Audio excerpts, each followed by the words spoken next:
For this week's report, Swasey Parkway reopened to traffic.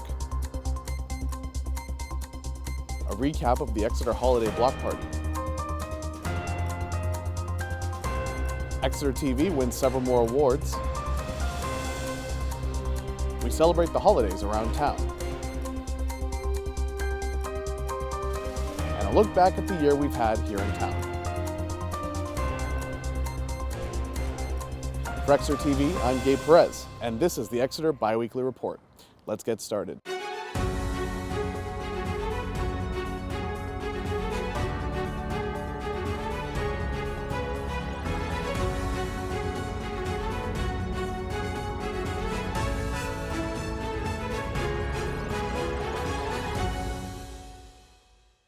Thanks for tuning into the show today.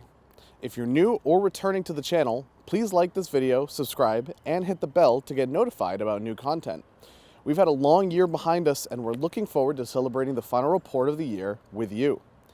For our first segment, the Newfields entrance of Swasey Parkway is officially open to vehicle traffic.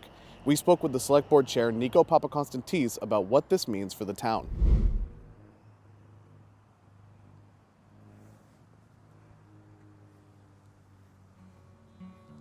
Swasey Parkway has been a forever staple on the hearts of those within Exeter. Whether they are local or from far away, the park has added endless experiences over the years not found anywhere else. During the pandemic, times were different and things began to change, and that change brought itself to Swasey's feet. So upon the governor's emergency order in the spring of 2020, the select board closed the Swasey Parkway to allow folks to social distance and exercise.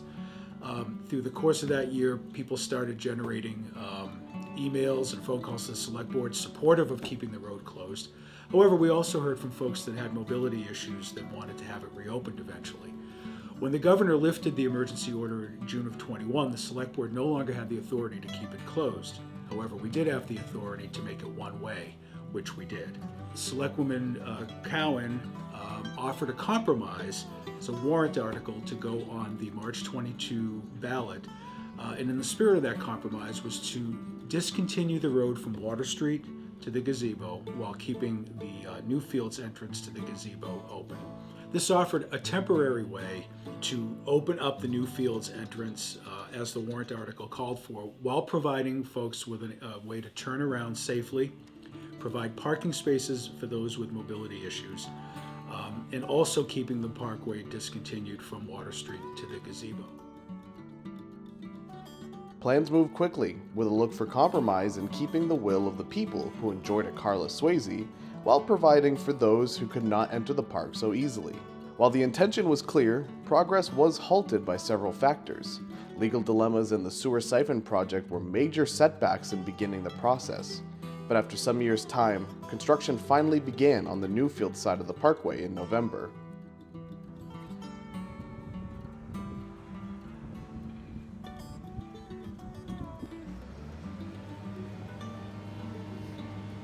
As crews were hard at work day in and day out applying the new turnaround to the parkway.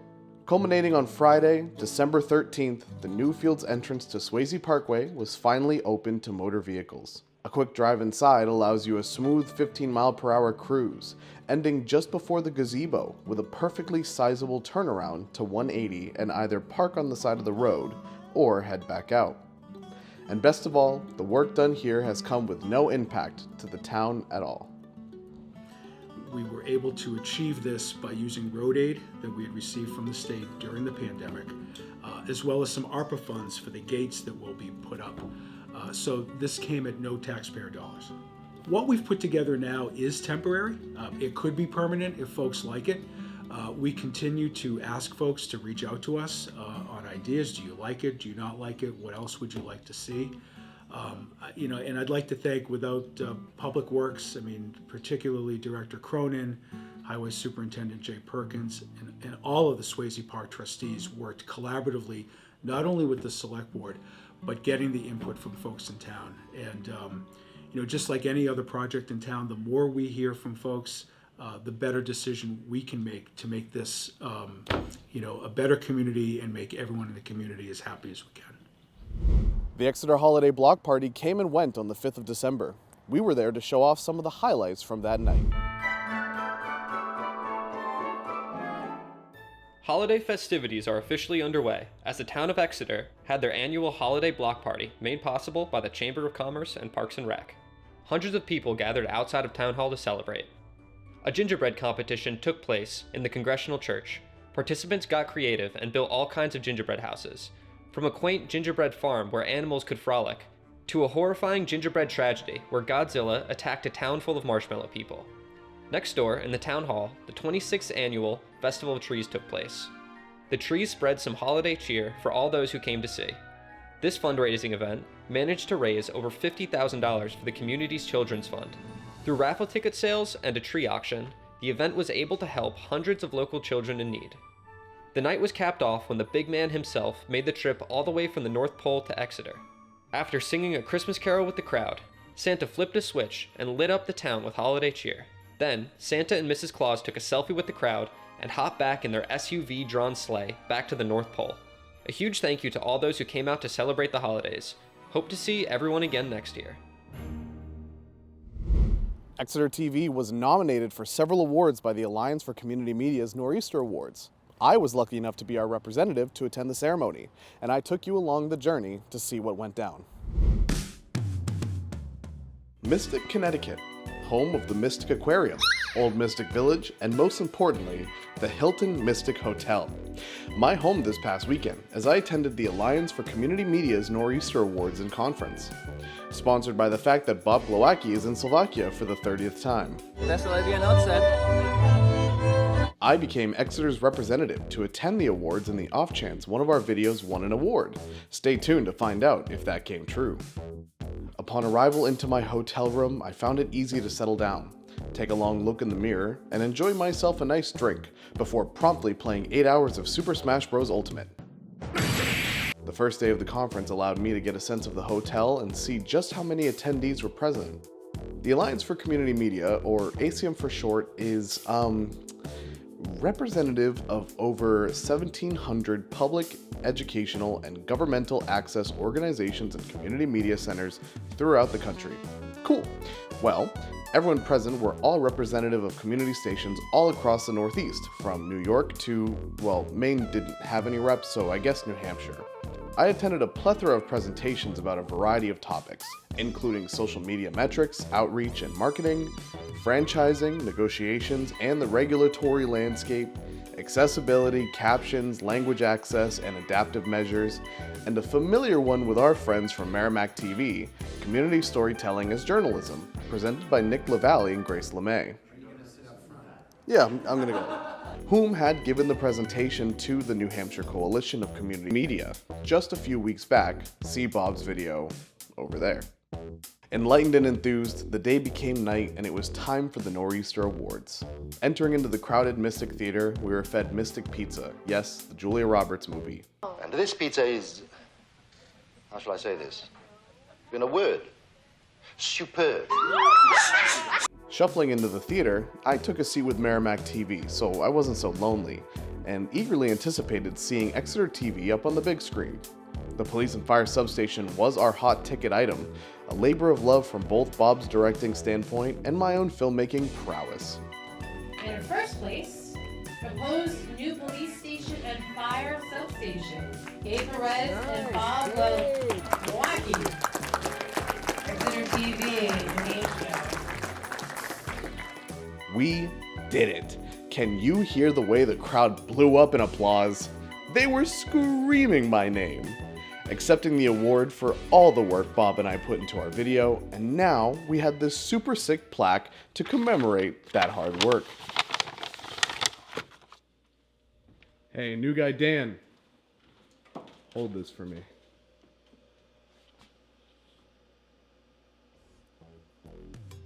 Meeting Minute also won second place in its own category, but Will Tapley doesn't work here anymore, so I can't celebrate with him. As the night came to a close, I went to bed knowing that this was a good year to be an Exeter TV. And by the time morning came around, I took a little detour to the aquarium, yes, it was across the street, met some sea lions and beluga whales, and headed home to celebrate our win as a station with a heart.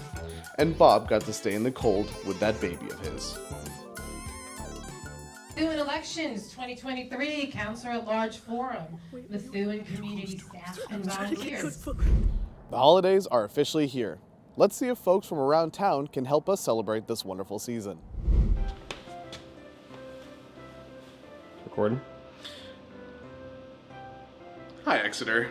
So, we just wandered around the town to go and spread holiday cheers to those at different businesses, at different locations, town departments. And the entire time that we were doing that, we had the mic muted every single time. So I kind of just wanted to put a little presentation out in front showing that a lot of people around town were happy to spread holiday cheer and, you know, give us their own special little messages. We're talking the people from the library, from the police station, Parks and Rec, Chamber of Commerce, and even Dan Chartrand at the Water Street bookstore. We're all happily willing to give their love and holiday cheer out to the rest of the town. That being said, we will not be able to air those because all of them are completely silent. One person we do have as a representation and somebody with a very important message is Nico Papakonstantis, who will now speak. Hi, I'd just like to send a brief holiday message to everybody that lives in this wonderful community here at Exeter, and also to all of our volunteers that work so hard on our boards and committees, and also all of our employees that help make this town run. I want to wish everybody a happy and merry holiday season, and most importantly, may we all enjoy a happy, healthy, and peaceful 2025. Good job. Okay. Sweet. Thank you for a good year here at Exeter TV. I know I've had a wonderful year here, and I hope to keep coming back to this job that I love very, very much. I want to give a shout out to my supervisor, Bob Glowacki, who's away right now. If it wasn't for him, this operation would not be as smooth and steady as it is. And I just want to say, you know, happy holidays, Merry Christmas, and whatever you celebrate, and we will happily see you guys in the new year. Thank you so much for your understanding. Done. For our last segment, we take a look back at the year we had here at Exeter TV, and you as members of our community have gotten to see with us. For Exeter TV, I'm Bob Glowacki. I'm Gabe Perez. I'm Will Tapley. This is the Exeter Biweekly Report. Let's get started. Nothing but grass and remnants of a structure torn asunder by a roaring fire in June of 1990, where it has remained dormant ever since. It's time for the presidential primary, and town elections are right around the corner. Stephen discussed the challenges he's faced so far, including the recent flooding around the Squamscott River. New to this year's election were brand new poll booths purchased during the summer. The public comment period will extend for 30 days. Doing an all-way stop like this, we're able to cut the intersection down in size. This event is an opportunity for residents to learn more about their proposed new police station. With the windows completed, the masons started the cosmetic repair to the brick face of the Ioka. But there's another lesser-known species of fish that is struggling to survive in our waterways. Exeter experienced a partial solar eclipse earlier this week. After nearly 42 years as a dedicated member of the fire service, almost 20 of which were in Exeter, Fire Chief Eric Wilking retired this past Friday.